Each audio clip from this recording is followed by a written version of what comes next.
The best and easiest answer is provided by Maharishi Ashtavakra in his Ashtavakra Gita. When Maharaja Janak, the Videha and father of Sita, wanted to know, how can one attain wisdom, non-attachment and liberation? Ashtavakra answered, O beloved, if you want liberation, then renounce the passion as poison, and take forgiveness, innocence, compassion, contentment, and truth as nectar. To attain liberation, know yourself as the witness conscious of all of these. If one can separate the self from the physical body and rest in consciousness, then this very moment you will be happy, at peace, and free from binding. How can we feel and think in that way positively? Mondays come and Mondays go, days pass by.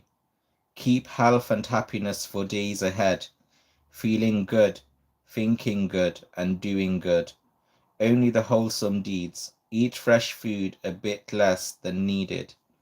Think of great values, and allow only those ideas that are beneficial for all living beings.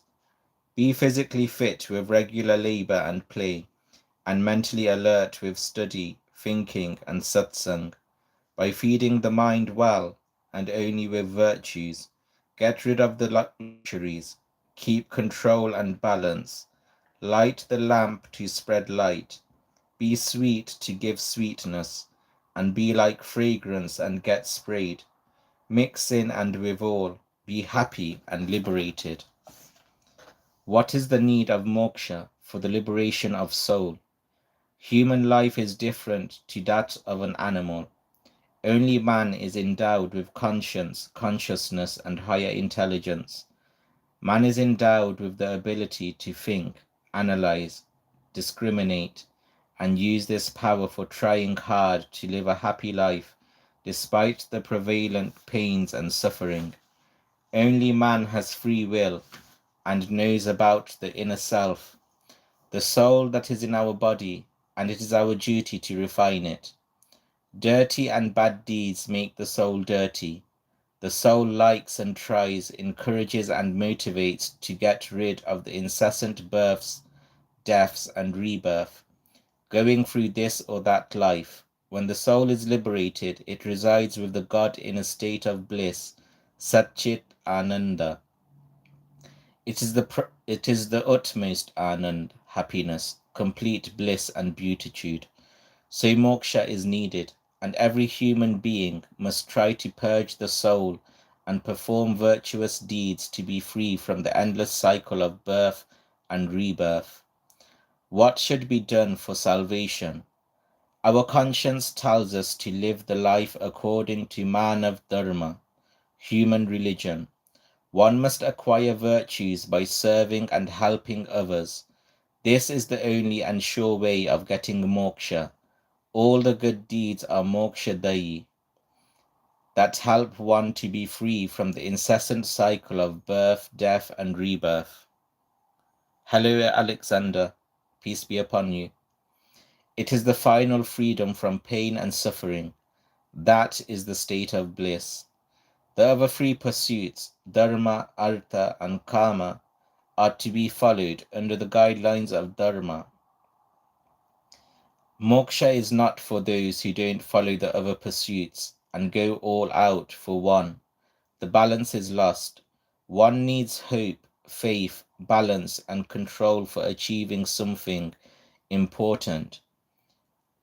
It is most essential in the case of moksha, as moksha is the highest, greatest, and last pursuit. What are needed for salvation? Ethical means and living are needed for salvation. Unethical living and immoral deeds can never give moksha. A dead or dried up seed, or a seed without the essential qualities of a seed, will not germinate. The result of misdeeds won't be happiness. Not a single deed or misdeed will be meaningless or ineffective, and each death gives something to the world. openly or in disguise, or at least some space is vacated.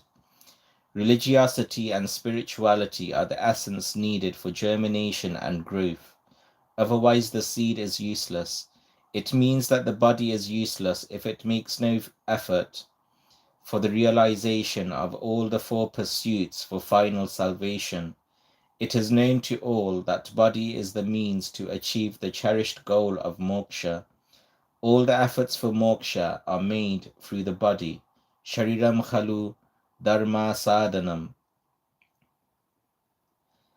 One thing must be kept in mind.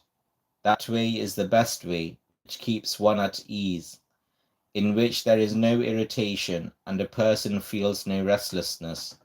But if the ease is disturbed, or irritation starts and persists, or restlessness comes and grows, then that way is not to be followed. It is the instruction of the conscious conscience, the Brahma Tattva in all of us. It reprimands and warns. We ignore the warning of the inner self and move on that path and suffer in umpteen ways, without believing that suffering is the result of the ways that one is moving on. One must change the ways and means, and never opt for the advertised ways or the ways advocated by luxury-loving persons, but the ways prescribed by the pure saints and seers. Section 9. Abhiratmata, continuity.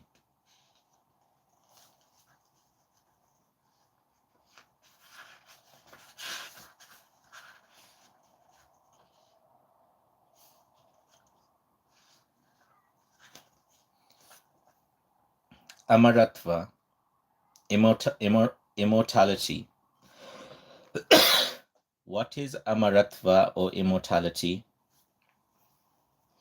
To live even after the physical death is called Amaratva, immortality. The physical death may occur and the dead body is put to a pyre and cremated or placed in a grave. The body is destroyed, but the deeds of a person is remembered for centuries to come, provided that one has done something immortal. Our immortality depends on our deeds. It is like moksha or mukti or liberation or salvation. Why should one try for amaratva? The answer is very plain and forward. It is known to all that it is always better to die as awarded than to die as hated. So one must try to lead a better life so that it is not said after his death that he was instead, it is said that he is. Living during life is designated.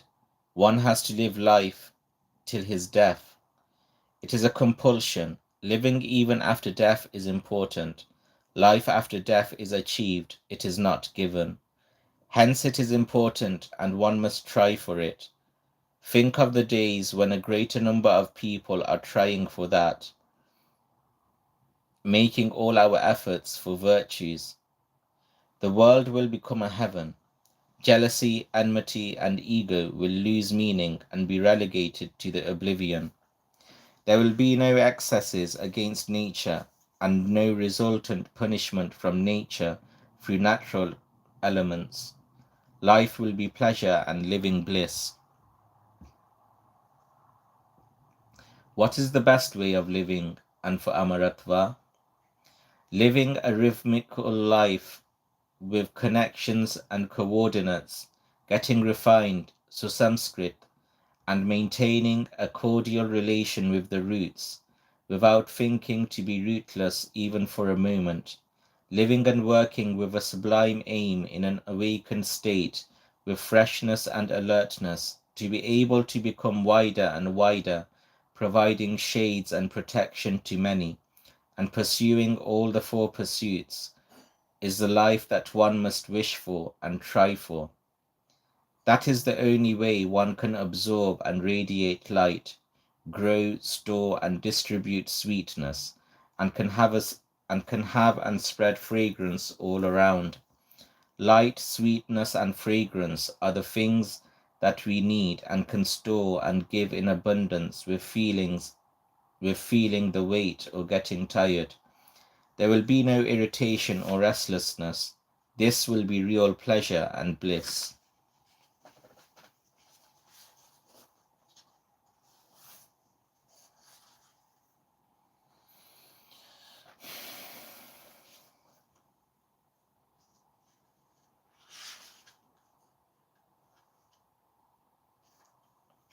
Jivan or Astitva, life and existence. What do we mean by a good life? A good life means gaining in Sattva Guna, positive qualities, storing, balancing, and utilizing it in the best way possible for the benefit of everyone. Lacking positive qualities or acquiring it and storing or locking it up unused is the worst life. It is true about abilities and resources also, as they are a part of positive qualities or gained or accumulated with the help of positive qualities. Hence, making use of or acquiring anything through immoral means makes a hell out of life, or living then is like hell. The pleasure dries up, suffering and restlessness grows. So, to see the positive aspect of everything and to face everything in a positive way is pleasure and boon. Such a life is ideal and worthy and of course worth living. So, one must get rid of tamoguna, the negative qualities, and rajoguna, the inclination towards luxury, ego, and ruling over others. Natural, normal, and compassionate life is the best. What are the ways to acquire positive qualities? Studying good books, living in good company, natural setting, and at clean and healthy place, in airy and free way, chanting mantras, never thinking or doing ill for anyone, helping others, being humble, showing love and compassion, acquiring and spreading light, sweetness, kindness, and fragrance are the ways of acquiring positive qualities, peace, and pleasure. Don't ever miss any opportunity to stand by others in the time of need and distress. One must keep the following three quotations in mind. The names of the awakened and illumined souls may affect the perception, so their names are being held back. The statements are important. To keep them in mind and use them in depression is important. There is pleasure when a store is scratched, but to be without sores is more pleasurable. There is pleasure in worldly desires, but to be without desires is more pleasant. Joy and sorrow are inseparable.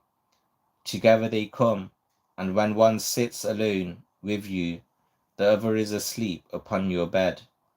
Everyone is a star and has a right to shine.